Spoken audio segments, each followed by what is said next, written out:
Thank you very much, and I will kick things off. Welcome, it's great to see everyone. It's great to be back in person, as has been said repeatedly this week. I am Logan Campbell, the president of Aerotos, and I'm here to talk to you about making use of drone LiDAR data. Quick background, well actually some first intros about how I like to talk. If you have any questions, please feel free to interrupt me, raise your hand, shout, anything like that. I do like making this as interactive as possible, and especially with something like drone technology, and especially drone LiDAR tech now, there are a lot of questions, concerns, and different understanding for such a rapidly advancing technology as people are really learning new things. So please do interrupt me, ask questions. I love to have them. As much as I like talking, I don't like just entirely talking by myself for an hour and a half. So please interrupt whenever you feel like it. A little bit about us as a company. Aerotos has been doing drone data processing for surveyors since 2014, so we actually know this field just about as well as anyone, even though 6 years makes us not very, or I guess, wow, 7, almost 8 years now, makes us not that old from the land surveying industry. We're ancient by drone company standards. So we have processed tens of thousands of projects, including many, many LiDAR projects over the last couple of years as that's become more and more popular. A little bit about me. I am the CEO and also the lead photogrammetrist at Aerotos. I have a background in finance and statistics in the last 7 years in photogrammetry and surveying, and I am ASPRS certified. I actually am giving 3 talks this week for those of you that are interested, pretty much all about drones, unsurprisingly, but they are going to be very different. We're here in making use of drone LiDAR data, which is going to be about LiDAR technologies, workflows, processing, and everything needed to get started with and really be successful with drone-based LiDAR. I'm giving one tomorrow morning. Best practices for drone surveying is going to be really all of the things that we've learned in summary over the last 7 years about drone surveying in general, not LiDAR specific, much more about field operations, workflow, good practices of the more reliable side of things. And then on Friday, I'm going to be giving a more technical deep dive into LiDAR processing. Today, we're going to be going over a lot about LiDAR workflows, the hardware, different considerations to actually make it successful. And then Friday, we're going to take a much deeper dive into the actual processing side of things, more into the point cloud filtration algorithms, processes, procedures, all of that. I'll tell you today, when we get to that part of where I'll be going in deeper on Friday.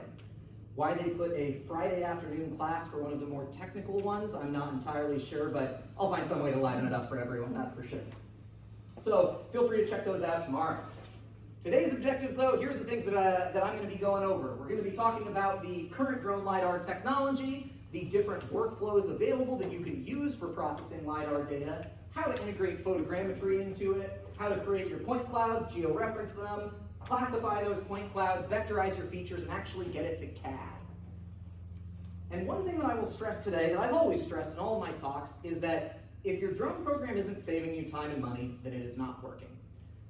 What I'm talking about here is not an academic research project. Those are valuable in their own world, but that's not what you're going to hear me talk about. What I'm talking about is using drones in the real world, actually on real live projects, not a research program. That means that you can't spend 200 man-hours on a single project, whether that's hundreds of hours in the field, 3 different field revisits for random different extra data collection things, or hundreds of hours processing it and getting every single point in the 100 billion point cloud perfect. It's about saving you time and money. These are real-world workflows that are meant to actually work repeatably, reliably, and get you the data you need, no more, no less. Because you don't want to have something that is just a science fair project. Those are cool, but I don't think those are good for a business. So a good drone program, including a good LiDAR program, well, for one, it should be getting you better deliverables than you're getting already without them. That means it should be the same accuracy or better accuracy as traditional surveys on the ground. Should have up-to-date, high-quality imagery. Should have a perfect record of site conditions with all of that imagery to show you the way that a job site was. It should also make things more flexible. Whether you have a 500-acre woods of raw land and trees, or whether you have a gas station, you should be able to send a crew out and handle it and use your drone technology to scale those projects up and down. And like I said, a theme of this is it should save time and money. In pretty much everything I say, there will be a way to do it while taking more time. But that's not what I'm going to recommend to you. I'm looking at the ways that you can actually do this stuff efficiently. And to do that, you got to avoid a lot of the different pitfalls out there. So that means don't use the wrong tool for the job. We're talking about LiDAR today and LiDAR workflows, and one of the other things that you will hear from me that's a bit contrarian is all of the circumstances where you absolutely should not be using LiDAR. One of the biggest things that people do is they hate using it. They're like, oh, this LiDAR thing sucks, because they're using LiDAR on projects that shouldn't be using LiDAR. If you're using LiDAR on the wrong project, it's really expensive, it's a big heavy drone, it's time consuming and creates a massive amount of data to process, and if you don't need to do it, don't use LiDAR. So I'll be telling you all the times when not to use drone LiDAR or any LiDAR as well. The same way that you already are picking the right tool for the job, whether it's GPS or a total station or anything else, you got to pick the right tool for the job. Also, don't overspend on gear you don't need. All of this stuff can be very, very expensive. I know there are plenty of LiDAR hardware setups out there that can run easily north of a couple $100,000, well up above $500,000 if you really want to. And don't get me wrong, a lot of them are spectacular quality equipment, really, really high quality stuff, but it's not what you need. So don't overspend on the things that you do not need. And also don't spend too much time in the office. Know what data you need, get that data, only that data, extract it, and then get out. There's so much data. We're drowning in data these days. It's a cool problem, you know, but you hear this problem on the news. Big data, right? You can fly this drone and get so many gigabytes, so many billions of points that processing it can absolutely eat away all profit margin you have on a job. You gotta think about that efficiency and getting only the data you need and getting out. And like I said before, don't treat this like a research project. A good drone program is repeatable. Quite frankly, a good drone program is boring. On the one hand, I could try and get everyone excited. It's like, yeah, who loves flying lasers? They're gonna buzz around and shoot lasers from the sky. But really, a good drone program is so much more boring than that. You push go, it goes and it buzzes for about half an hour or so, comes back, maybe you change a battery and do it again. It's tedious, and that's actually a good thing. It's really cool to see how the drone industry has changed over the last couple of years. 4 or 5 years ago, I show up at a conference like this, I bring a drone, and everyone says, oh, that's so cool, they want to see it fly. And now pretty much everyone's seen a drone fly and know that it's a very boring process. Flies itself, collects data, and if anything, it's a little bit like, now I gotta process all this data. It's part of the job and it's tedious. And from a business standpoint, that's a really good thing. This system, these workflows, a lot of the stuff that I'm talking about has become very routine. And if it's not routine for you, it should be. And that's why what I'm going to talk about is how do you take this cool flying laser technology and make it a routine, easy, save you time, make your lives easier sort of machine. Because at the end of the day, what you guys and what your clients want is a survey. They don't want flying robot lasers, they want a survey, and they want it in the most efficient way possible. You'll win more bids if you can do things cheaper, save more time, save more money. And that's what I'm focusing on, is how do we get to this? How do we get to a final survey deliverable, what your client needs in the fastest, most efficient, and most cost-effective way possible? All right, so to kick things off, when we're talking about LiDAR workflows and making use of drone LiDAR, we first have to talk about how LiDAR sensors work to make sure we're coming from the same level. There's a lot of misinformation out there about LiDARs and their ability to see through different things and all the different stuff they can do. Well, let's start with the basics. A LiDAR sensor is a laser that is almost always going to be invisible to the human eye, that sends out hundreds of thousands of laser pulses per second. That laser hits something on the ground, and then it has effectively a camera that sees that laser light when it hits the ground, and it can measure the distance based on the time that it takes, in trillionths of a second or whatever, the time that it takes for that light to go from the laser scanner to the ground and back. And so it can measure the distance. And it can measure multiple returns. If you'd imagine you shine a flashlight almost, it can hit multiple things at once of different distances. One single pulse that it sends out might have a couple different returns when there are different distances, like vegetation, which I'll cover in just a second. Almost all LiDAR sensors, and definitely all the ones I'm talking about today, use a wavelength that is invisible to the human eye.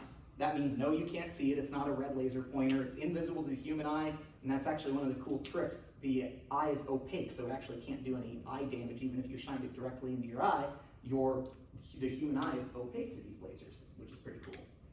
And the raw point cloud that it creates is uncolored. Any colorization that you see in a LiDAR point cloud is going to come after the fact in processing from what is typically some sort of camera or image sensor that is also attached onto the drone. The drone laser itself, or the LiDAR sensor itself, does not have any color. That comes from the camera that goes with it and is part of the processing after the fact. The next thing, and the reason that LiDAR is so popular, is for vegetation penetration, but there's also some misunderstandings here. LiDAR cannot actually see through leaves or anything. It is not a particularly powerful laser, so it's not like the leaf is transparent to it. But what a laser scanner can do is there are very, very, very few trees that are absolutely perfectly dense. There are gaps in between the leaves, in between the pine needles, in between whatever. And when you start shining down hundreds of thousands of points of laser pulses, a few of them are going to get through and actually see the ground. So here's an example of what a LiDAR pulse actually does. It finds that gap, and it will have multiple returns on it when it's on its way back. So the laser scanner itself doesn't actually see through trees, but it can find those gaps in the vegetation, and that's how LiDAR actually penetrates vegetation. And it's worth noting that the penetration is not perfect. Very dense trees, shrubs, and typically tropical canopy can still obscure the ground.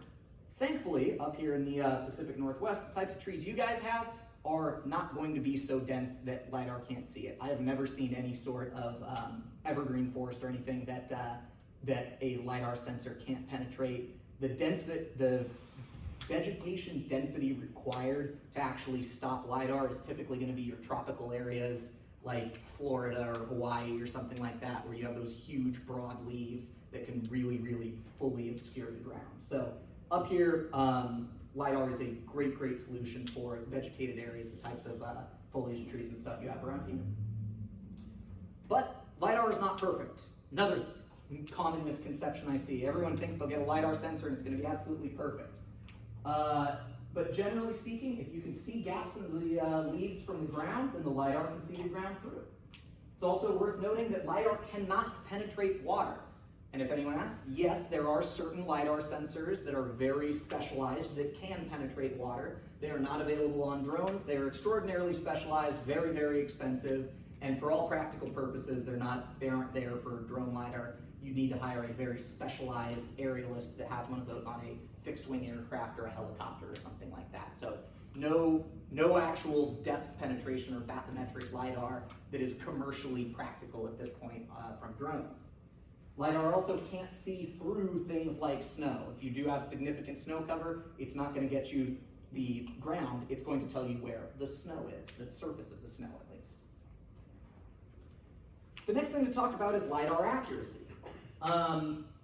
For drone LiDAR at least, X and Y, your horizontal accuracy, is actually typically going to be slightly worse than your vertical accuracy. Now for anyone that's operated drones before, you might say, well, that's the opposite of photogrammetry, which is true. Photogrammetry is typically very good at horizontal accuracy and slightly less good on vertical accuracy. And it's worth noting that the accuracy that I'm talking about here is not limited by the accuracy of the laser itself.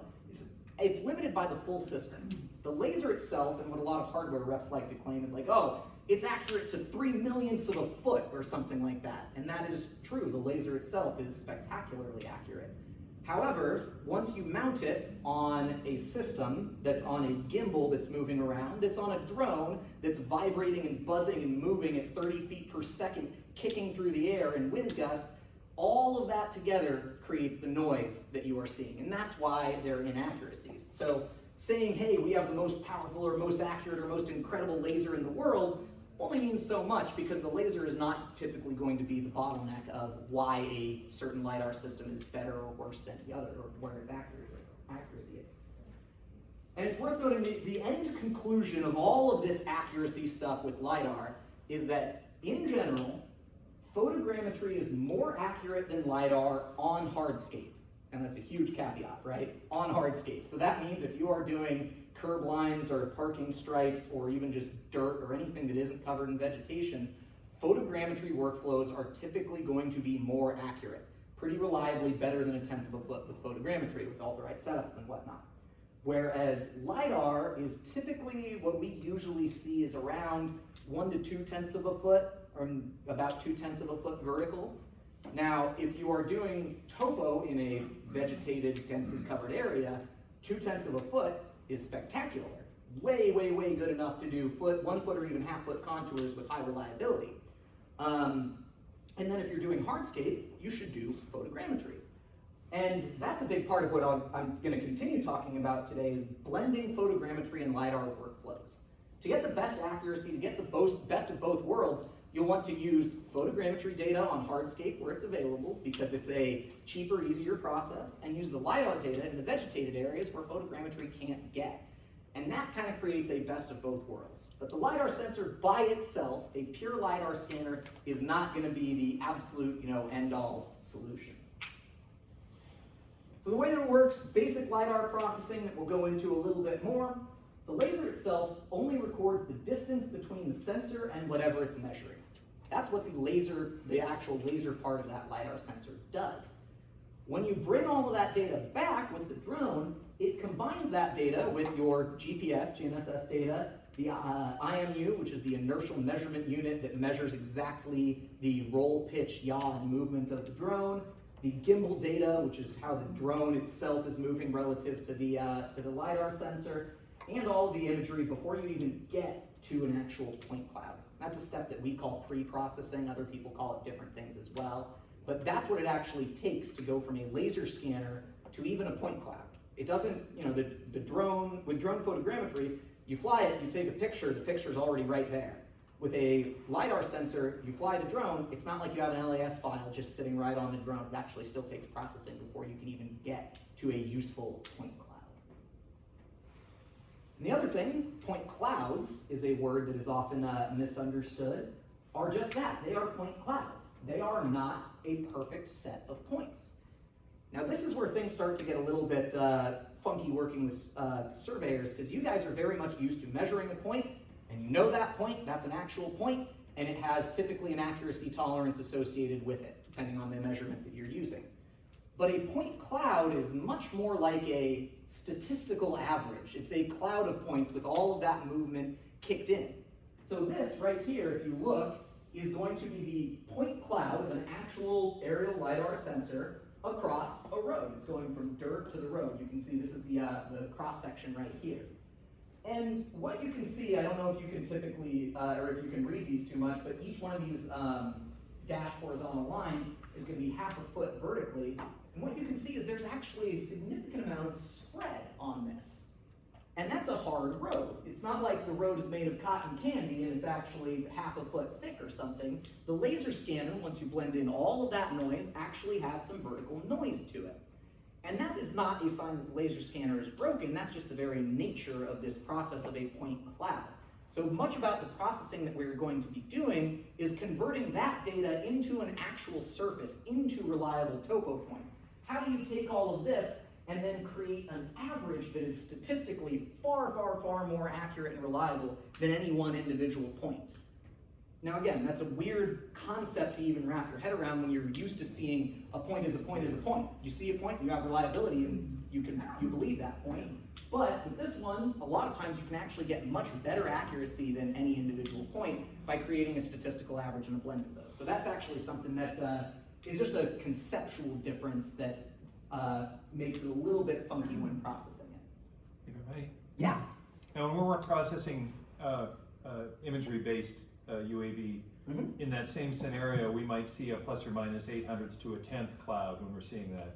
Is what we're seeing here, this 1/2 foot, is that what you would say is typical on hardscape within LiDAR when you're doing the initial processing? I mean, we're talking raw, straight out of Pix4D or whatever, we're seeing, much less than that. Correct. Imagery provides a much tighter point cloud than raw LiDAR data. Okay. Now, there are asterisks here too. It depends on your flight parameters. The higher you fly, like a 400-foot flight, is going to have considerably more noise in it. And, there we go. This one, I believe, was taken close to that limit at 300 or 400 feet above ground. It's a high limit. But the other thing is, this is not where I would measure accuracy, because what I would measure accuracy against is once I actually create a surface based off of the average of all of that.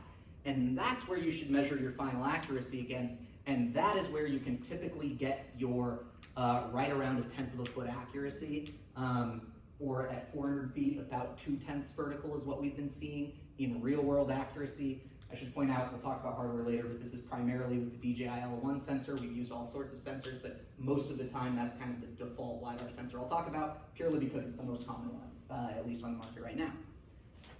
So measuring accuracy against that final surface is going to be better than any one of those points. Does that answer your question? Yeah, it does, yeah. Perfect. It's just, it's a second order thing, yeah. Yeah, it's a little tricky. Any other questions on LiDAR tech? Point, yeah. Like the LSAW has the least squared average. Well, that's a great question. There are a whole bunch of different ways that you can do this, aren't there? And that is a question that is very dependent on the terrain and some of your different processing methodologies. You can take a least squared average, but that actually gets a little bit trickier when you're doing complex rasterized transformations, when you're going from vector data to raster data. You can use a median of the elevation of points within a certain bucket, how big you want to make the individual bins. If you're interested in that question, come to my talk tomorrow when I will actually talk a lot more about the specific technical methodologies of, okay, how do you go from a vector point cloud of 2 billion points into a rasterized surface that is 2.5D surface, and every individual cell has a specific elevation. Because there are a lot of ways to answer that question, and admittedly that's one of those components of the science of doing this that there's no agreement on it. There are different ways that you can get to it, different averaging methodologies that you can use, different algorithms that you can throw at it. They're going to be better in different circumstances, and it's one that I really, as a data geek, I really like it because it's one of the most rapidly changing parts of this LiDAR processing workflow. All right, any other questions on LiDAR tech and how it works before I dive into some of the LiDAR hardware that's out there on the market right now? People like this part, because this is about all of the fun toys you can buy, the different ways you can do it, and you know, whatever money you can get your company to authorize to spend on it too. But for starters, as we dive into LiDAR, I'd like to point out, why is LiDAR so popular? LiDAR is really interesting. It's growing in popularity because surveyors hate climbing through rugged, thorny, vegetated ditches, and it'd be really nice to be able to run topo without doing that. But honestly, we've actually seen end users start demanding LiDAR a little bit too. Like, how do you guys even know about this? They don't know about RTK technology or care, but they often want LiDAR surveys. Well, there have been a handful of high-profile things that have made the general public much more aware of LiDAR than they have been about other surveyor technologies that have been used in the past. Everything from automotive LiDAR. Uber and Waymo, the Google car, all use LiDAR, and hear about those LiDAR sensors, which I should point out there are a lot of similarities, but they're ultimately quite different sensors than the ones that drones use, partly because they don't care quite so much about the level of precision that surveyors do. They can be off by a couple tenths of a foot and not really care. They care a lot more about real-time processing. Likewise, a drone is much more limited by weight and power because it has to fly. Theirs can be very, very big, heavy, and power hungry. So different circumstances, but it makes people aware of LiDAR. There have been a couple of admittedly very cool research discoveries found recently in like Central America. They've discovered Mayan ruins by doing these massive LiDAR surveys of densely vegetated Central American countries. Nat Geo has had a couple, major exposés on them. So people want to go treasure hunting with LiDAR, which, by the way, I would strongly discourage. If any of you have a treasure hunting, knack and you want to take a LiDAR drone, probably not the best use of your time or money, but still a cool story. In fact, even the newest iPhones, if anyone has any of the 13 Pro Plus big models, that has a LiDAR sensor on the back as well. Again, no, it is very different from the drone LiDAR that we use. Those have a range of, at most, I think, 10 or 15 feet, compared to the ones that we will stick on a drone that will have a range of about 400 feet, actually, as well, that they can still get good data. So useful, but not totally the same, and not good enough for what we would want to do with it. And honestly, a lot of people just like working with the most cutting edge technology and are often willing to pay for it. And at the end of the day, there you go. And if you need a topo in vegetated areas, that's where LiDAR does shine. And that's where we get to the boring side of it. The unique advantages of LiDAR is that ability to work in densely vegetated areas and still get high quality data. That said, the LiDAR market, at least until very recently, has been very, very complex, fragmented, and expensive. Up until the DJI L1, which many of you have heard of, and I will talk about that specifically in just a little bit, you had to buy, oftentimes, sensor, the LiDAR sensor itself, different from the flight hardware made by a different company, and then have an integrator to actually put all of that together in a hardware package, an operator that needed practically a PhD to operate and fly some of these things, someone to process it as well, with some very unique bespoke processing stuff, and then all the software to run it on. And it's not that you couldn't do it or that you couldn't get good data out of it. Quite frankly, a lot of those have gotten very good quality data, but it's that it's been really, really hard, expensive, and time consuming. And going back to what I said, we don't like research projects, right? LiDAR up until the last year has been a research project, and only in the last year has it actually become something that you can get a positive return on, that you can actually make money with the LiDAR sensor. So when we talk about evaluating LiDAR hardware, we talk about accuracy, because accuracy is important, but accuracy is not everything. Like I mentioned before, cost matters. We think about things like ease of use. Can you train someone, practically speaking, to go out and fly the drone, or do they need 6 months of specialized training experience before they can fly the drone? If you go out in the field, does it actually work, or does it provide you with some incredibly complex error that says error code number 64XE2, and then you have to look it up and figure out how to troubleshoot it? Ease of use matters. Reliability of workflow matters. If you go out into the field, does it just work? Or did something go wrong because the battery on your base station went out and you didn't realize that until later, and so you couldn't post-process it, and so you have to refly the site? That's not a drone problem even necessarily, but that's a very unreliable workflow, and if it starts requiring you to go back into the field, that sucks, and that's going to kill the time on your job. So reliability of workflow is really, really, really important to us. And then you also have to think about the cost, right? Your $500,000 drone is not going to make you a whole lot of money, but that's just the cost of the hardware. You also have to think of the cost of operation, which ties into ease of use. Do you need a really, really specialized pilot to fly it? The cost of data processing is big on that too. How many man hours does it take? What kind of software licenses are you going to need?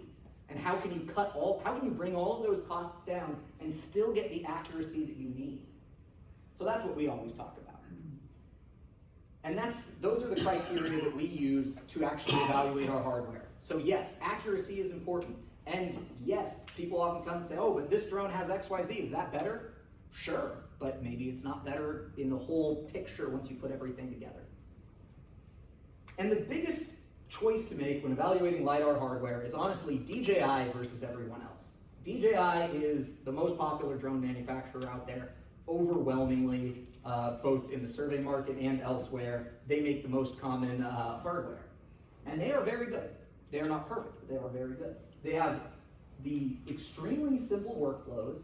They are relatively cheap. I say relatively because it's still LiDAR technology, but a DJI, their L1, their LiDAR hardware, costs about $40,000 all in. So certainly not no money, that's real money, but it's a lot less than $250,000 that some of these bespoke ones cost 1 or 2 years ago even. They are also very easy to use, and they have good and usually good enough, although, asterisk, not the best accuracy. I do not claim that DJI has the best accuracy, but their LiDAR sensor in our testing is good enough for most things. The downside are they are Chinese made, which can be a challenge on some government uses. They have terrible hardware support as a company, and it's not the most bleeding edge tech out there. They use technology that it has been proven by a year or 2 typically, not something that is absolute, complete, bleeding edge, craziest, most powerful thing or whatever.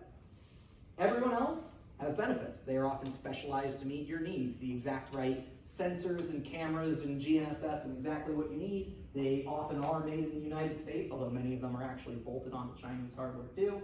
They often offer better hardware support and very cutting-edge technology, but they are not without their flaws as well. The other LiDAR systems that we see out there typically have much more complex field workloads. They are not as simple as easy to use. They are typically going to be considerably more expensive than a comparable DJI drone, and they typically require specialized training. What drone is right for you? Honestly, that's a decision that you guys can make, and it's for your exact company. We have processed data from pretty much all of the leading LiDAR manufacturers out there, and I can tell you from our general experience, when it works, the third-party, the non-DJI systems are typically slightly higher quality data. That is true, when it works. However, they often don't work. That someone will go to the field, we hear very much more about reliability issues. And that's not to scare anyone like, oh, the drone falls out of the sky. That effectively doesn't happen anymore. These are super reliable when they're flying. It's operational reliability. That thing that I mentioned of a third-party base station running out of batteries. That's an actual story from just 2 weeks ago of a client that flew a big job site. They had set up their base station, and because they aren't actively communicating in the same way the DJI one is, it ran out of the base station ran out of batteries, and most of the data was junk because they had nothing to correct it against, and they just didn't have the super easy integration that the DJI system does. So, which one's right? Honestly, we'll process either of them, it's your call. Generally, when we recommend it, especially to people that aren't super duper into the technology and don't love the troubleshooting aspect of it, the DJI's ease and reliability of use and low cost is typically going to be the difference maker for most people because it just works. And that's this sensor right here, the DJI L1, that has really changed the market by bringing down costs so much that you can buy. I think the sensor itself, oh, don't quote me on this. I want to say the sensor itself is about 16 grand or something like that. The whole hardware, all of the other batteries, cases, and nonsense you need to fly it winds up being about $40,000 all in for a functional, out-of-the-box, ready-to-go system, around 40 grand. So not crazy expensive for aerial LiDAR if you are doing a lot of vegetated area surveys. Yeah? Does DJI sell the sensor itself as an add-on to their existing drone platforms? Only to the M300 platform. Okay. It cannot be attached to the Matrice 200, 210 series, or the M600 series. It only can be attached to the M300. DJI makes a lot of sales pitches about like, oh, look at our integrated, you can change payloads, and then they don't create any new payloads for that system, they create a new system with its own payload. So it's kind of annoying and a little bit disingenuous by them, but at least it's, so yes, it only works with the M300 system, not the 200 or 600 series. So the L1 sensor, part of the reason we like it actually, it is a good LiDAR sensor, and it also has a 20 megapixel photogrammetry sensor as well, that, yes, that does run simultaneously. So I talk a lot about photogrammetry and LiDAR blended workflows.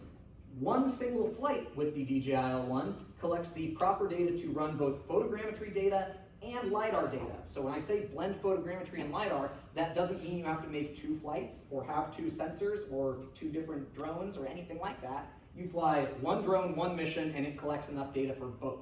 And that's what we really love on the processing side, that we can then pick the best of both worlds. We can get good hardscape data from photogrammetry, good vegetated data from LiDAR, and put it all together into a single CAD file. We really like that it does it together. Typically, 0.2 of a foot vertical accuracy from the LiDAR sensor, 1/10 of a foot vertical accuracy on the photogrammetry sensor, caveat not in vegetation, with fully integrated RTK and PPK capability, although, and like I said, affordable, about 40 grand, and with very easy to use, reliable workflow. This is our favorite overall LiDAR sensor right now, and it's becoming the most common on the market pretty quickly. And so in our county, we have a network called WSRM, which is a real-time cord correction. Yep. Can you like have a cell phone on this with WSRM correction for the RTK? Yes, so can you stream network-based corrections to the L1 sensor? And the answer is definitely yes. However, network-based corrections are not going to be as accurate as a local base. Nothing beats a local base in terms of very, very short baseline distances to get the highest accuracy, or excuse me, the highest precision possible. you're going to get with a local base station. And then you can get accuracy after the fact by controlling it with ground control points. So we typically recommend having a local base station over a network correction. Part of the reason is you can't actually sit with a drone and take a 10-second observation where you can average out the air along baseline distance. This thing is moving very, very, very quickly, so that means there's no chance to average out your error. All that to say, it's a much longer conversation of exactly what your accuracy tolerances are, what your workflow is. Yes, it absolutely can do network corrections. No, we typically don't recommend it. We think a local base is going to get you more accuracy with negligible impacts into field workflow complexity and reliability.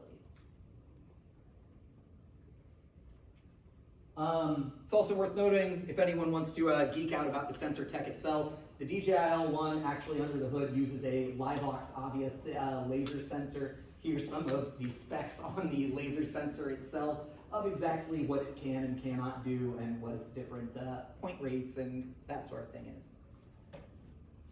All right, any questions about LiDAR hardware? Different stuff on the market, different capabilities? Anything else? Yeah. Does Livebox make standalone sensors as well? Oh yeah. Yeah. Well, like that Livebox sensor, you can buy that.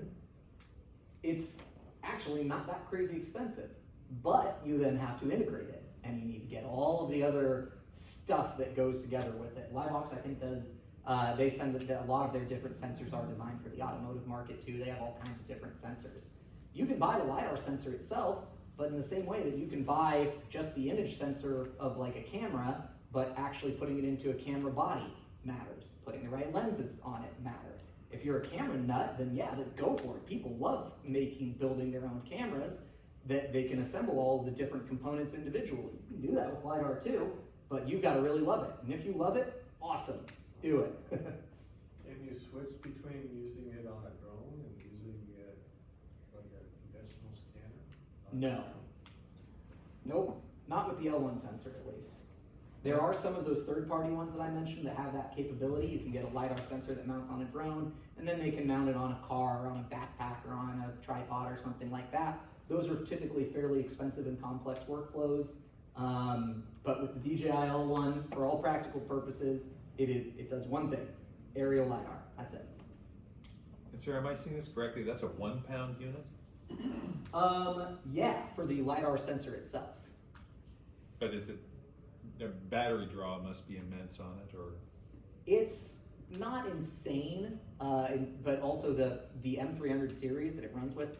Another reason we like the DJI thing, flight battery powers everything on that drone. It powers the GPS, it powers the flight controller, it powers the motors, and it powers the LiDAR sensor as well. Relative to the power that it takes to fly the drone, it doesn't take an insane amount of power. So there's like 6 pounds of batteries to get that 1 pound of, you know. Have you ever seen, I don't know if you've ever seen the DJI M300. No. It's beefy. It's about 20, 30 pounds all up, something like that. So it's not a nothing drone. LiDAR drones are bigger, they are heavier, they're bigger than any of the Phantoms or the cool standard photography drones. They're a little bit more cumbersome, which is part of what I'll talk about later, is that why we like photogrammetry. When you don't need LiDAR, don't fly LiDAR, because it's a big kind of pain in the butt drone. Whereas the photogrammetry ones, I think the Phantom 4 series is like 4 pounds for an RTK-enabled high-quality photogrammetry drone. Whereas this, 2030, I should probably look it up exactly what it costs, or what it weighs. Yeah. One thing that just occurred to me, is the system has to know which way it's pointed when it sends out the beam. What is the resolution of one of those positional angular sensors? Yeah, so what you're talking about is going to be the angular accuracy of the LiDAR scanner itself. I don't know that number. It's very, very precise, because I'll tell you what I do know and what I measure is what the accuracy is on the ground at the end after computing all of those other things. And that's part of why the horizontal accuracy isn't quite as good as vertical accuracy, is because there is error baked into that angular accuracy of the LiDAR scanner. And what that turns into on the ground accuracy is the LiDAR sensor itself is about 2 to 3 tenths of a foot horizontal accuracy on the ground after accounting for that. In terms of what that is in angular accuracy, I'm not entirely sure. All right, so let's get, now that we've talked about LiDAR a little bit, let's talk about actually using it, flying it, data processing, all of that. This, what I have up here, is for anyone that's seen me talk at any of these shows or at any point before, is what a standard drone workflow looks like pretty much across the board. It starts like all good drone workflows should with mission planning. Basic questions of where do I fly, what drone do I fly, what altitude, how many ground control points, blah, blah, blah, things like that. Data collection, you go out to the field, you actually push the go button and it flies the drone. Processing the 3D model, this is going to be your photogrammetry and or LiDAR processing, getting yourself that nice ortho photo or a clean point cloud. And then actually extracting your features, getting your topo points, cleaning your data out of it, going from your billion point cloud into actual clean vectorized features, and then getting it all into CAD with the rest of your data. This is what a good workflow looks like for anything. You really ought to have a good workflow planned in advance, because otherwise you'll eventually stumble your way through here, but probably make a couple of wrong turns if you try and start drafting line work before you're done fully processing the 3D model and everything. You wind up getting a lot of errors and it just slows things down overall. But this is what the typical workflow looks like. Unfortunately, this is the most common workflow that we see. People buy a lot of this cool new technology. They'll get sold by one of these hardware sales companies about all of the incredible potential, which is often true. There is incredible potential for these drones. And they'll fly the drone and they'll come back and they'll have 25 gigabytes of raw LiDAR data and say, well, what do I do now? Well, really, you need to have a better workflow, and that's what gets you better results. So for starters, one of the most important things in the workflow is know the data you need. I've said that before. Know what your accuracy requirements are and know what you're trying to get. I really hate when people say, it's like, oh, we're gonna fly the drone and we'll see what we can get out of it. It's like, well, what do you mean see what you can get out of it? I can count how many leaves are on the tree if that's what you really want, but no one's gonna pay the thousands of dollars that it would take to get a leaf count. Well, maybe some botanists would, that's pretty rare. So know the data that you need. Are you getting topo? What topo do you need? Do you need 1 foot topo? Do you need half-foot contours? Do you need a 1/10 of a foot precision reliability? Do you need it certified? Talking about curb lines too. Okay, how many curb lines do you need? Do you need your full 4 curb lines, your back, top, flow line, edge of pavement, all of that? What do you actually need in terms of your requirements? Make sure you know that in advance, otherwise you will spend way too much time getting the data that you don't. Have a plan to get it, and then only process what you need. What this workflow actually looks like when you expand that little cloud into something useful, is you start by collecting your raw data, flying it with the drone, and then you actually go through pre-processing. We'll talk about that a little bit, which is going from the raw LiDAR data into an LAS point cloud, an actual LAS file that other software can then ingest. Aligning it, georeferencing it, making sure your swaths align with one another, that it's georeferenced properly, that it is aligned to your project coordinate system. That's one thing that I know I'm going to talk about a little bit later too, but I really don't like any hardware salesperson that says, oh, just use the RTK and you don't need any ground control points. It's like, well, that'd be cool. First of all, one, if it was perfectly reliable, spoiler alert, it's not. But that also would be nice if everyone always worked in exactly WGS 84. But that is not how survey works. You guys localize in individual projects. You set up over existing monuments. You have to have it match your old data, which might not exactly match exact NAT 83 and then AVD 88. There might be variances. You have to localize to your project. So aligning and georeferencing and actually localizing that LiDAR data to your project for us is a critical step working with surveyors. I don't like anyone that says you can do it without any control, because while that's technically true, kind of, it just makes the workflow so much simpler to have a couple control points you can use to really align and georeference that LiDAR data with everything else. And then going through classifying the point cloud, what's vegetation, what's a ground, what's noise, what was a car driving by and power lines, and then extracting your useful features out of it. And those last two parts, these are the ones where people really, really kill themselves with the amount of time that they can spend on it. You can spend so much time classifying the point cloud to get every power line and transformer perfect, and if you're doing a topo survey, you just wasted a huge amount of time. Likewise, you can spend a huge amount of time extracting every single thing out of that LiDAR point cloud down to each individual car in the parking lot. But once again, if you're doing a topo, you don't care about the cars in the parking lot, so why would you spend time actually extracting them or classifying them or managing them at all? So know the data you need and follow a workflow. That's very important when it comes to LiDAR. All right, so that's kind of the overview, at least, of the workflow. Let's start with the first step on that, which is mission planning. So what is mission planning? That's asking yourself questions like, is this a good site for drone photogrammetry or LiDAR? What altitude should I fly? What's the appropriate overlap? How many control points should I set? Where should I set them? And how should I arrange the flight pattern? Now, why care about this, right? Can't you just have a good pilot that knows what he's doing, go out in the field and fly the site? Well, the answer is because you can actually save a huge amount of time in the field, right? This is your typical, an ounce of prevention is worth a pound of cure. 5 minutes in the office before actually going out and flying the site can easily save you an hour once you're actually on the job site. That means setting fewer ground control points, less data that needs to be surveyed on the ground, shorter flight times, and no field revisits. This is a really, really, really big one when it comes to time savers. Should probably put that in bold. You save one field revisit, that's worth an enormous amount of time and money when it comes to actually costing out a job. But it's not just that. Mission planning also saves you office time. When you collect the right data, it processes quicker, your accuracy is better, fewer errors overall, and a simpler workflow because you have the right resolution, density data, all of that stuff by following the right procedures. And then also, picking LiDAR or photogrammetry. As I've mentioned before, LiDAR is better covering vegetation. What we have here is another profile view. These are all, I should point out, everything that I show is all real jobs that we process data. This kind of green and blue line, that's going to be the LiDAR data, where it has your vegetation as well as a much clearer ground, whereas this kind of darker one, that's actually a real color one, it's going to be the photogrammetry point cloud.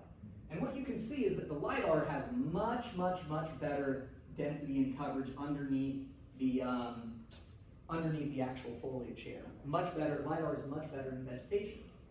But photogrammetry is faster, easier to actually process and fly, more accurate on hardscape, and cheaper. Photogrammetry has a lot of benefits over LiDAR for jobs where you don't need it. So when do you use LiDAR? What are some of the workflows that we ought to use? Well, like I said, LiDAR works best in vegetated areas. It provides very, very, very good ground data in vegetation, typically 2 to 3/10 of a foot. You can't often get better, but we don't like to overpromise. Photogrammetry is better on hardscape. It is more accurate, and you can combine all of this in CAD. But good workflows are going to make all the difference too. When processing photogrammetry and LiDAR, you can spend a lot of time. You gotta really know in advance with the right workflow how to cut back on that. Using photogrammetry and LiDAR together, it's much more time consuming than just one. So bad workflows, that's how LiDAR becomes a waste of time and money. It's really about the bad workflows, not so much about bad technology. So, why you should not use LiDAR? And I said this was coming. The main reasons you should not use LiDAR is that the hardware is expensive. You don't need LiDAR surveying on every job. A lot of people will do like just a standard roadway with maybe 2 trees total and say, I want LiDAR on it. Nope, you don't need it. You're gonna save so much time having a cheaper, easier to use drone in the truck rather than have someone sent out with a LiDAR drone. They're bulky and hard to fly. I mentioned that before. These things are big. You can fly, for anyone that's flown the like a Phantom series drone, a Phantom 4 RTK, once it's at 200-300 feet, it's basically invisible. No one else will see it, no one else will hear it. It's quiet, it's easy to fly, you can throw it in a truck, those things are a workhorse, they're easy. These LiDAR drones are big. They have to fold up, so you have to unfold them. You have this battery suitcase that often comes with them. That's a lot of power that it takes. Accuracy is lower, processing takes more time, and it has to be run in parallel with photogrammetry. Because like I said, LiDAR by itself is actually not that great. Running it in parallel with photogrammetry, you can get very good data that way, but all of that winds up to more time, more time, more time. So again, counterintuitive, you came to talk about LiDAR and I'm telling you why not to use it. But all of that to say, there are the areas where it's good at, which is vegetated areas. So here's some examples that I put together of good and bad vegetated areas of where LiDAR actually makes sense. A job site like this, I forget where it is, somewhere around here in Washington actually. This is a great example of where LiDAR would help. LiDAR would be able to see through and effectively penetrate the vegetation and get good ground surface here. Here's another one where lots of trees, lots of topographic changes. Photogrammetry would not do well in these areas, and LiDAR could very, very easily get you really good topo data in any job site like that. However, if you are doing something like this, a high school with a baseball diamond and a couple scattered trees, LiDAR is totally unnecessary for a site like this. Sure, it'll work. You can process a LiDAR project on something like this, but it's absolutely unnecessary. It's overkill. Same thing here. This one has no vegetation whatsoever. This is just your bare earth. I think that was, some aggregates mine or something like that. LiDAR is absolutely overkill. There's no purpose to use a LiDAR drone in something like that. If you want, you can even fly the LiDAR drone, and I can tell you from the processing aspect, we will disregard the LiDAR data and process a job site like that with only the photogrammetric data. It is more reliable, accurate, cheaper. So, yeah. So you mentioned earlier how the drones for the LiDAR are much bigger than they are for this photogrammetry? Because did we not talk a minute ago that the LiDAR unit itself weighs like a pound? Oh yeah, and a photogrammetry camera weighs like 2 ounces. Oh, the photogrammetry. Okay. Yeah. Because we were looking to do one, and we just had a demo, and the camera is like a typical digital camera that was mounted on it, and I was like, that weighs more than a pound. So yeah, no, an actual. So you can make anything bigger, but the ones that we would recommend are, there's one called the DJI Phantom 4. The entire drone, including the camera and battery, weighs 4 pounds. okay. For that. It's those little white quadcopters that you see, whereas the M300s that can carry this LiDAR sensor are about 20 to 30 pounds. They're bespoke custom drones that you can attach these crazy big cameras on as well. Yeah, those ones are huge, but typically unnecessary. So follow-up to that would be, suppose that you find yourself doing both kinds of work, just depends on the job or whatever. Are they interchangeable, the payloads? Would it be better to get like the LiDAR drone so you have that capability to do that and then interchange the camera when you need it? Or would it be better to have a separate drone unit just for the camera and one just for the drone? Great question, and it really depends on your business application there as well. If you can only buy one drone, buy the M300 with the LiDAR sensor because you can run it in photogrammetry mode. Like I said, it's a LiDAR sensor with a photogrammetry camera. You can turn the LiDAR sensor off and just run it with only the camera, and that's great and gets super high quality data. For larger companies that might have multiple crews or something, what we often see is they will have 1 or 2 or 3 of the lower end drones of these, Phantom 4 RTK, these photogrammetry only ones, because they're smaller, they're cheaper, you can throw them in a truck, they're easier to use, and maybe just one crew that has the LiDAR drone that they'll send out in specific areas as it's needed, something like that. But if you can only have one drone and you want to keep your hardware costs down, buy that M300 with the L1.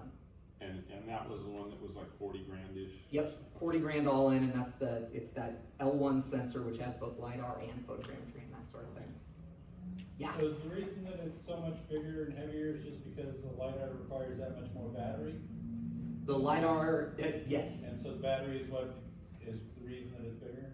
There is this, I forget what it's called, it's like this tyranny of physics equation thing that, because when you have your payload, when you add 1 pound of payload, that then means that, okay, the motors and gimbals to stabilize it need to be bigger, which means that the propellers need to be bigger, which means that the airframe needs to be bigger, which means that the batteries need to be bigger, that like 1 pound of extra payload means 10 pounds of extra junk to actually get it flying. So it's kind of this nasty scaling up thing. So why is it so much bigger? Yeah, that little increase from, a 1/4 pound camera to a 1 pound LiDAR sensor, all of the other junk that is needed to keep that in the air is what makes it so much bigger. What in your planning for your drone flight, what is the maximum wind speed that you would suggest that you could get accurate survey information? About 20 miles an hour is typically going to be your maximum wind speed. It's worth noting that wind speed doesn't actually impact accuracy very much, because the drone, it's flying around, it's going to be kicking and moving no matter what, even in perfectly still wind conditions. It's a safety consideration that the drone needs to be able to fight that wind safely and go travel downwind or upwind with enough power and speed to actually still be able to maintain good maneuverability. But yeah, about 20 miles an hour. And on that M300 with the LiDAR, about like what kind of flight time is that battery pack we looked at? Yeah, I actually cover that in just one slide in a second, so hold on to that question. All right, so that's LiDAR in vegetated areas. What are some good areas, what aren't? The next thing I want to talk about is setting ground control points. As I've mentioned before, we really like ground control points. Yes, it is technically possible to fly a LiDAR drone that is properly georeferenced with GPS and not use ground control. We think that is a really bad workflow. It is unreliable, there is no methodology of checking your data. If one tiny little thing goes wrong, then you have to throw out your data and fly it again. It's way too easy to have datum issues where the drone was set to ellipsoidal height and you actually want to measure it in a geoid height and all this stuff. GCP, setting ground control points when you're already in the field shooting data, as a surveyor, you should be setting ground control points. It is so much simpler, it checks your data, it validates things against just major blunders, calibration issues with the LiDAR sensor. It, to me, would be crazy if anyone that called themselves a surveyor or doing a survey, if they did a drone survey without any ground data, that's insane to me. Even if it is technologically possible, it's a terrible idea in my opinion. Beg pardon, this still accommodate post IDs if you needed to, if for some reason they were. Absolutely, yep. You can still do visual IDs ID points after the fact. This does not need to be set up beforehand. But yeah, even if it's just for localizing a project site, like I said, you guys localize to sites all the time, just having ground control points to do that, so critical. We recommend a minimum of 3 ground control points for any LiDAR system, just again, multiple checking, calibration checking. And more for larger flights, especially if you're moving your base station a lot. Like I said, we like base station moves, but every time you move it, if you have a 200-acre site, you can fly 100 acres from one site, throw it in the truck, take off somewhere else. Make sure to set a couple control points on each side of that when you do move your base station around. Again, technologically, yes, you can post-process all of this stuff with the with PPK processing to try and get it all lined up perfectly. It is just a much more easier and reliable workflow to just have a couple extra control points wherever possible. Also, using high contrast colors on the ground control points help. Again, LiDAR is uncolorized by default. In fact, this is really funny. I promise you, those two are actually the same place. This is a photogrammetry point cloud, and this is a LiDAR point cloud. And you can't really tell, but I promise you it's actually the same thing that they're showing a picture of. But it just goes to show you the LiDAR point cloud itself can't see any horizontal data based off of imagery. You have to colorize it first. And that is also what kind of contributes to the less horizontal accuracy than photogrammetry. Yeah? You don't get an intensity value? You are getting intensity value out of it. It is typically a lot harder to see even with these point clouds, even when you have just straight black and white, the intensity of the return itself, let me rephrase that. It's black and white to the human eye. It's not black and white when you're looking at a single wavelength that the LiDAR system uses that's not. The intensity value is actually going to be the same oftentimes with this because it's the same material. It's just a different ink, and that doesn't absorb that wavelength any differently. So it has intensity, and that is not always going to give you the right answer. I might be getting ahead of you. I don't know, you might be addressing it, but you've shown where LiDAR has advantage over photogrammetry and vice versa. Is there a way when you have a combination of both where you can kind of shadow various areas and give statistical weights to either solution? Or? Absolutely, and I will put a pin in that because that's coming up. All right, so you were mentioning flight batteries, someone was earlier, and what the flight time is. And to answer your question in the very dumb way is typically about 20 to 25 minutes, but ultimately that's not what you should care about. Because what people care about isn't flight time, what you really ought to care about is how much ground can you cover in how much amount of time. Because coming back and changing a battery is trivially easy, right? The drone's all autopiloted, it comes back, you change the battery, it goes back up. You've lost about 30 seconds or a couple minutes of work or something. What you really care about is how much land you can cover in how much time. And this is a really rough speaking table of flight altitude, the amount of land you can cover per 20 minutes, and what your expected accuracy is going to be. This is rough. These are all estimates based off of what we would call an average job site norm with average procedures. In a lot of job sites where conditions are absolutely perfect, we can easily exceed all of these accuracy numbers, and in fact, you can actually cover more area too with all the right conditions. So this is very average. I'm not trying to sell you guys on stuff by putting up the perfect condition data only. This is all real world stuff. And what you can see is, if you fly really low, 150 feet above ground is what we would consider about the lowest you ever ought to fly, you can get pretty much better than a tenth of a foot accuracy on both photogrammetry and LiDAR. The closer you fly to the ground, the better the accuracy. But you're covering a lot less area. About 5 acres, maybe up to about 10 acres, depending on some of the other flight parameters, in a single 20-ish minute flight. Higher you fly, 400 feet, you can cover 50 acres in the same time, almost 10 times as much land. Again, you can see that number a lot, but your accuracy is going to be a little bit lower, typically a little bit better than 2/10 vertical if you're on the photogrammetry side, and right around 2 to 3/10. Now, what does this mean to me when I look at it? Different people see different things, which I find kind of funny. Some people look at this and say, well, shoot, I'm clearly going to fly at 150 feet every single time because I always want a tenth of a foot accuracy. Whereas I look at it and say, wait, you're doing 1,000 acres and you need just topo on 1,000 acres of woods? 400 feet, all day. If you're doing 1 foot, if you need 1 foot contours on 1,000 feet, 1,000 acres, never ever fly at 150 feet. You will kill yourself in terms of the amount of field time that you're going to take and the amount of data you'll generate. So this is one of those know your needs first, know what you're getting out of it, right? If you're doing topo, fly higher. Fly higher.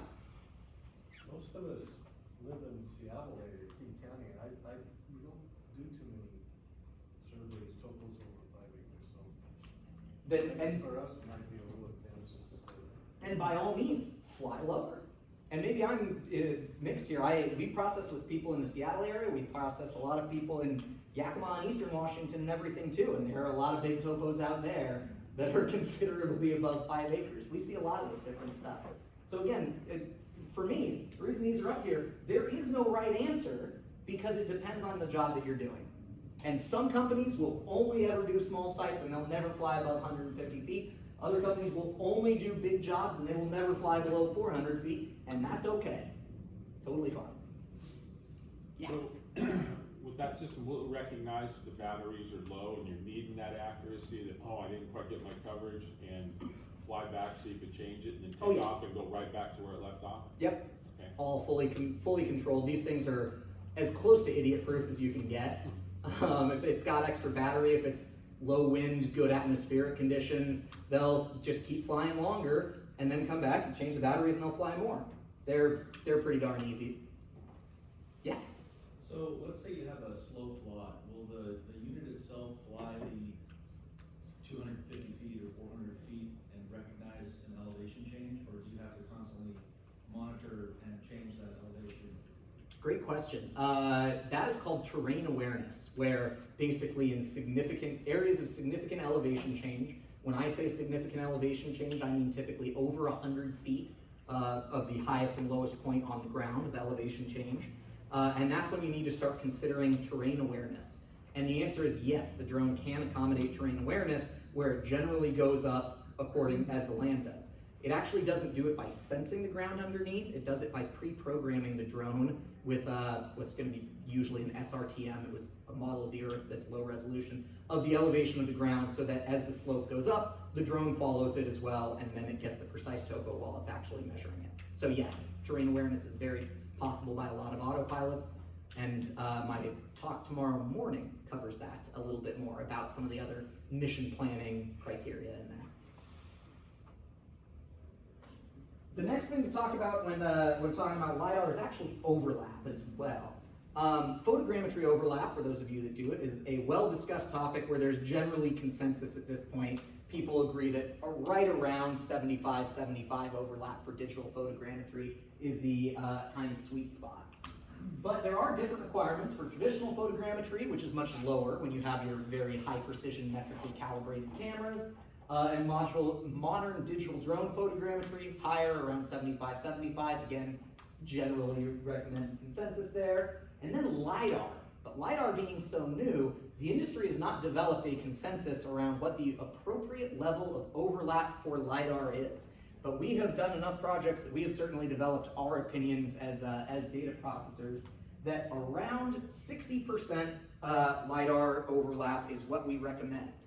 Now, that is high for LiDAR data. That means that any point is going to have bare minimum of 2 passes of LiDAR that's going to cover it, and typically 3 in many cases as well. That provides us with a level of redundancy that is very, very useful when it comes to vegetation penetration, as well as some of the other issues that we see in data processing, some of the more advanced issues like high scan angle, vertical variance, that we can compensate for that with a slightly higher overlap. The other benefit with slightly higher overlap for LiDAR is it allows you to fly photogrammetry and LiDAR simultaneously.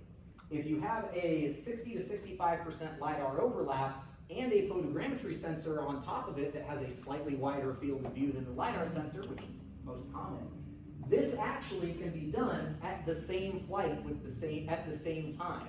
If you lower your overlap with LiDAR, yes, you can get LiDAR data and it will functionally work, but then to blend in photogrammetry, you would need to fly it again with a photogrammetry drone, and that means you are losing time on 2 flights rather than 1 flight that can do both. So, overall, our recommendations for overlap, 75-75 for photogrammetry, and 60 to 65% is where we're settling right now as our preferred overlap for LiDAR. And again, that is actually going to be much higher than most manufacturers recommend, because we have found it creates a much more reliable workflow of getting the data and not having any sort of gaps or areas where something obscured the LiDAR and you couldn't see the ground properly.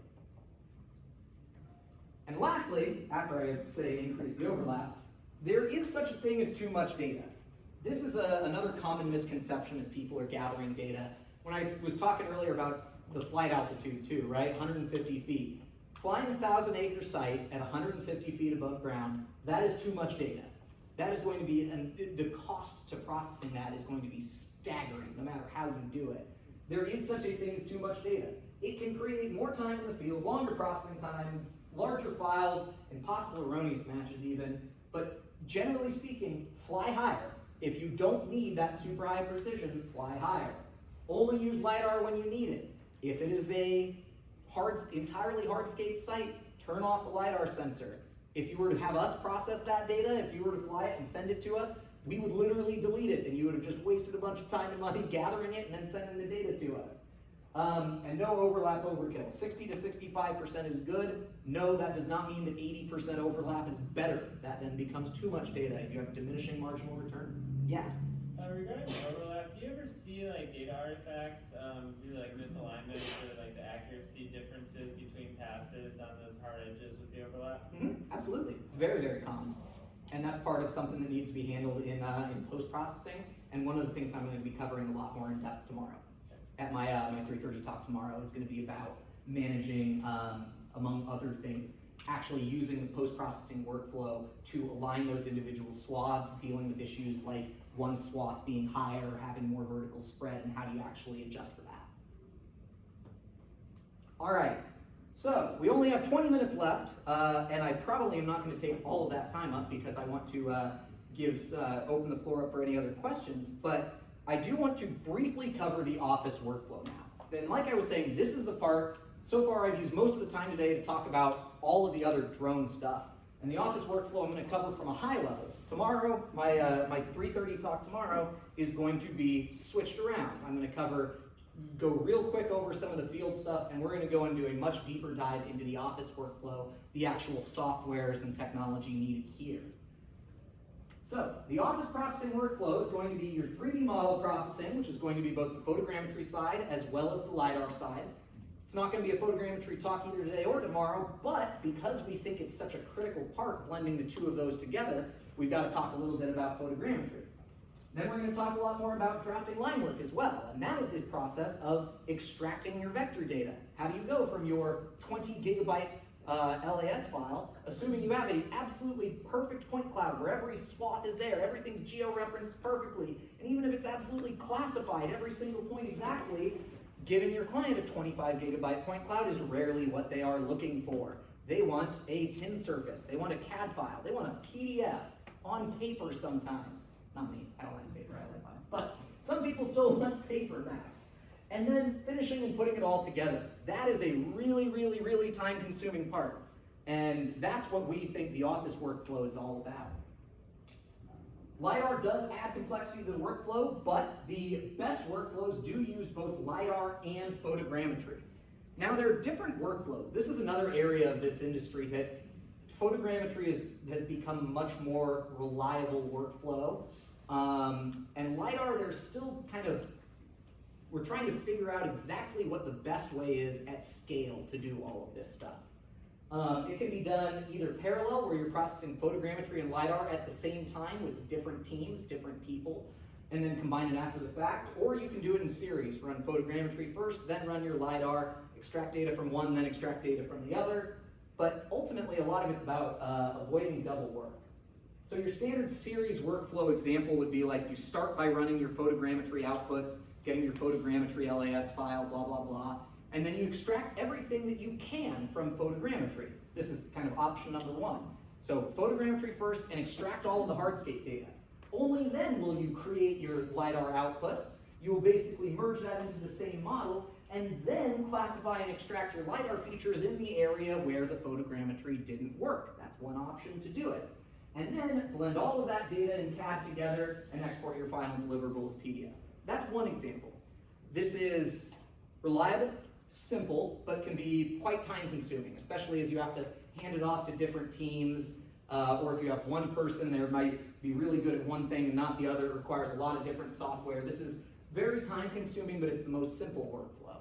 The more advanced workflow is to actually process it in parallel, where you actually create your good procedures for splitting LiDAR and photogrammetric data extraction so that you can have LiDAR teams and photogrammetry teams each drafting, processing, and extracting their own data.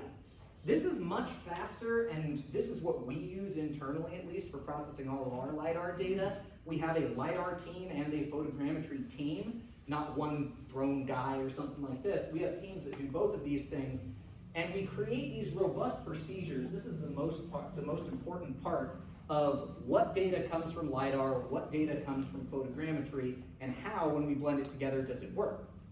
For us, at least, our final CAD file that we deliver is going to have topo points that are extracted from photogrammetry and topo points extracted from LiDAR as different layers, for example, so that we actually communicate that even on the final CAD file of which one's a LiDAR-derived point versus which one's a photogrammetrically derived point. But having these two different teams with robust procedures to know, okay, this is a vegetated area, we're pulling the LiDAR surface out of this area, and this one we have good photogrammetric data, so we're pulling it out from there. This is a much trickier workflow that we're still even refining internally, but I think this is the direction that most successful companies are going to start using, because you can have your LiDAR specialists work with LiDAR data, your photogrammetrists work with photogrammetry data, because they are pretty distinct workflows. Photogrammetry is, of course, the science of putting photos into a 3D model. Your outputs from photogrammetry are going to be your point cloud, orthophoto, and a photogrammetrically derived digital surface model. The terminology for this, I apologize, is getting really complicated. It used to be like, this is your point cloud. There was one point cloud. Now, files often have 2 point clouds, your LiDAR point cloud and your photogrammetry point cloud, and you kind of have to treat them differently. But yes, your photogrammetry does create a point cloud as well that is a very useful file format, as well as an orthophoto and DSM. LiDAR can actually do the same thing. It's really cool. You can actually create a LiDAR-derived orthophoto. Even though the LiDAR is not itself colorized, you colorize it with individual photos, and then you can orthorectify the colorization of that point cloud to create an orthophoto from the LiDAR data that is much more reliable in highly vegetated areas where pure photogrammetry totally fails. For anyone that's processed photogrammetry in Pix4D or drone deploy or anything, you've often seen as it flies over vegetated areas, it just turns black. Or if it flies over water or something or any sort of feature, it fails processing altogether and it goes black. LiDAR doesn't suffer from that because it can actually take individual photos, apply the coloration to the points, and then create an orthophoto from that. One of the more advanced kind of cool workflows you can do is then blending those two orthophotos. So you actually have a final orthophoto that is a blend of photogrammetrically derived orthoimagery where it is available, and then where it has artifacts and gaps, cut that out and allow the LiDAR-derived orthoimagery to come through, and at the end it looks like a seamless single image that you can't really tell which one comes from which. It's very cool technology that is useful in areas where you do have significant mixes of completely failed photogrammetry on dense vegetation, and then hardscape where you want to use your photogrammetry. Anyway, that's a little bit beyond the point of this. LiDAR, one of the big steps in LiDAR is actually georeferencing and aligning those individual swaths. That's what you were mentioning earlier. This is an extreme example where 3 different passes over a house creates 3 totally separate houses. Obviously, if you have good post-processing, it shouldn't look this bad. This is exaggerated for effect, but that's in principle what you actually see a lot of the times. But processing your IMU and GPS data, your pre-processing, aligning those flight lines, rotating, scaling, translating it to your coordinate systems, localizing it. Obviously, LiDAR isn't going to produce something in a 5,000 coordinate system, but you often will probably work in 5,000 coordinate systems, and we can do that. Georeferencing it to your project and classifying it. Classifying and extracting it is the act of actually saying which point is which. Taking your vegetation, this is a path profile that you're seeing here, and then the profile, and actually classifying it and converting it into a raster format. So in this image, what you are actually seeing is a rasterized elevation model of the point cloud. This one I really like. I think I have a bigger slide or a photo of it later on. This is what the bare earth elevation looks like, and it's actually so accurate. Some of these little colorized bumps that you're seeing is where the ground goes up to the base of a tree, ever so slightly. And then you have your a creek bed down here, even though what you're looking at, these are 60, 70 foot tall trees, covering it entirely. Photogrammetry would completely fail in a project like this, and you can see all the way down to tire ruts from a single truck that drove through underneath the woods. It's very cool how accurate it is. But classifying it, turning it into that raster data, and then actually going from this into a tin surface in CAD is yet another step as well. And that's where you have to extract vectorized features. You have to take, effectively, topo shots. Ultimately, that's kind of what you're doing when you're reducing this data and simplifying it. You're converting these billions of points from the LiDAR point cloud into a series of what are effectively topo points that create the tin surface in CAD, as well as your vectorized features, which are going to be, or your lines, which are going to be break lines, your actual polylines separating curves, curb lines, sidewalk, things like that. That's extracting your vector features. And then finishing it in CAD. That means merging your photogrammetry, LiDAR data, field data. Typically, with our workflow, at least our preferred workflow, the LiDAR and photogrammetric data will never be mingled until this last step, until you actually get to Civil 3D. That's what we use, at least, is Civil 3D. That's where we pull the LiDAR data, which comes from its own software workflow, and the photogrammetry data, which comes from its own workflow, into the same place. That's going to be in Civil 3D. In CAD is where we actually combine them.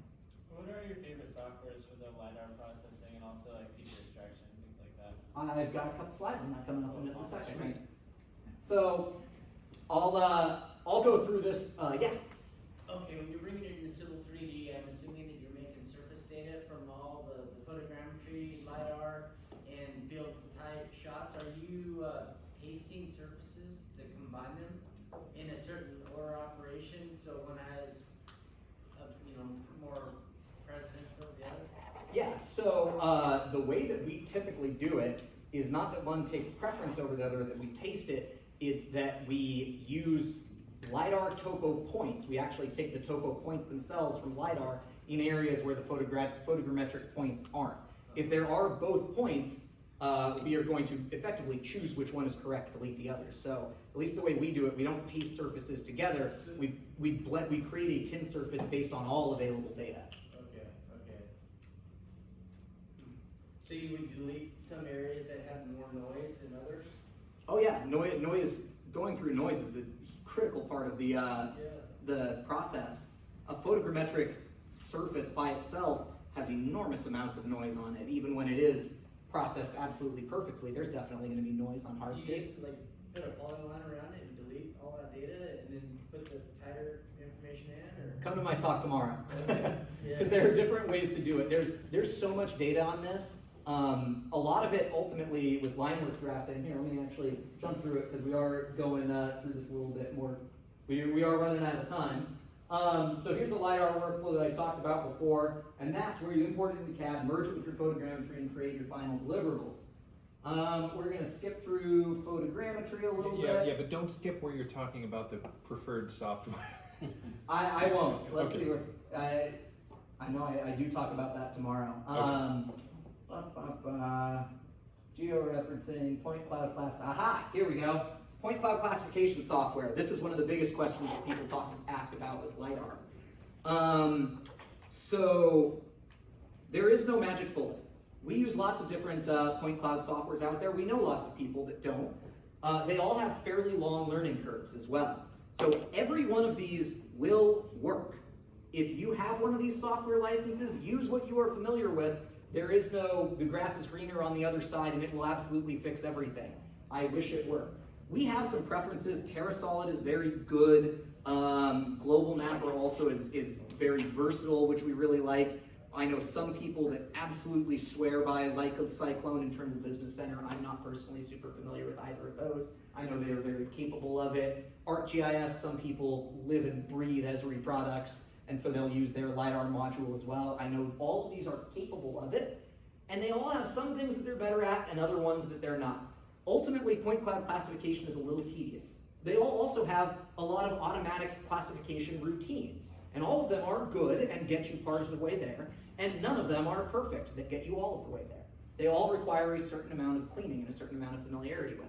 The one that I am personally most familiar with, just to let you guys know, is going to be the Global Mapper module. That's kind of, that's a more GIS heritage is where it comes from. It's not the fastest system out there. It is one of the most flexible in terms of all of the different stuff that it can do, but don't take this as a pure endorsement on the Global Mapper side of things software-wise. When it comes to photogrammetry software, one thing that I should point out is we are powered by Pix4D internally. That's our primary photogrammetry engine. The other one that is most popular, I should point out, is Agisoft. However, in the current world, that is a Russian software, so I will strongly discourage anyone from buying it right now in the world that we live in. So while it is, normally I would say it is an acceptable software, do not buy Agisoft. It is a Russian company, and it would be funding a regime that I absolutely strongly do not support, and I hope you don't either. So Amen. That said, Pix4D is Swiss. They're better. So that's on the photogrammetry side. There are other photogrammetry ones out there. Pix4D is definitely the market leader and a little bit more expensive than any of the other ones. Or shameless plug, use us to process your data. We don't use Agisoft. So that's that one, classifying and filtering. Oh, here's some of those raster data. I just really love this image. This is what the photogrammetry orthophoto actually looks like. You can see some dense vegetation, some sparse vegetation, a couple of gaps where it failed to process properly, but some pretty serious vegetation. Anyone that knows photogrammetry knows that photogrammetric output from this would be zero, nothing of any use on the ground. And this is what the LiDAR DEM actually looks like when cleaned of vegetation and kept at a very, very high resolution. So again, you can see where the earth comes up to the tree trunks, and even the tire ruts from cars driving underneath through the vegetation. Great example of how powerful the vegetation penetration ability is in a proper workflow. Now this is still way too detailed. Anyone knows if you draw contours on this, it would look ugly, noisy, messy. You still want to average this out to actually create a topo surface, which is that final line work drafting phase, creating those tin surfaces. Here are your different line work drafting softwares if you want to take a look at these. Much like with the LiDAR point cloud classification, there is no magic bullet. There are automated routines, many of them are good, none of them are perfect. Line work drafting takes time. It is tedious. That is a pain in the butt. Again, shameless plug, that's part of what we do as a company. But when you are drawing, a parking lot and you need every paint stripe, you want those to be made of, just one or two or three vertices of where the paint stripe goes. That just takes a lot of kind of routine clicking, and none of the AI algorithms that are out there, while they're cool and I think there's a lot of promise to them, right now they're just not good enough. It takes a lot of work to actually draft your line work. But here are all the ones that we have used and we are familiar with. They all work. Heck, on smaller projects, you can even do your drafting straight in Civil 3D. You generally don't like doing that, your line work extractions phase. That's not the best software for line work extraction, but it's possible. And like I said, it takes a lot of human time for line work drafting, and there is no magic solution that we are aware of to get it to survey grade quality. That's a big caveat. A lot of people don't care about survey grade, so they can use other automation things. But for surveyors, we have not found any magic bullet that'll just, or software that you click it and it just works. Getting it in CAD gets to your final survey deliverable that I've talked about. Merging in photogrammetric and LiDAR. This is an example of one of those projects where everything within this blue line is going to be LiDAR-derived point data. The rest of these are going to be topo shots taken from photogrammetrically derived data. That's how we blend all of that. Creating a surface in CAD based off of all of the topo points that were put in, both LiDAR and photogrammetry. Putting in your layer templates, applying your additional symbols, trees, things like that. CAD-friendly imagery as well. You gotta have, all of this data is really awesome, but what really makes it pop in a lot of these files is having useful CAD-friendly imagery in the back to get your final survey, which should look the same no matter where you got it from. All right. So, I'm going to wrap things up because we are out of time. As I've mentioned before, if your drone program isn't saving time and money, it's not working. Everything I've said here is not about getting the absolute scientific level perfect survey. It's about making something that works. And you should always pick the right tool for the job. Drones are amazing, but they don't do literally everything. Pick a drone, photogrammetry, LiDAR, or ground tools for the right job, for the right site. Use a complete workflow, and if you want, we do all of this stuff. That's how we know it. We do data processing for land surveyors. If you would like a copy of the slide deck here, and we actually have a video recording of this presentation right over there, for all land surveyors, at least we will offer it. We will process your first project for free. Either shoot me an email at logan@aerotas.com, or there's just a form you can fill at aerotas.com/LSAW22. Thank you for your time and attention, and I will be up here if you have any further questions.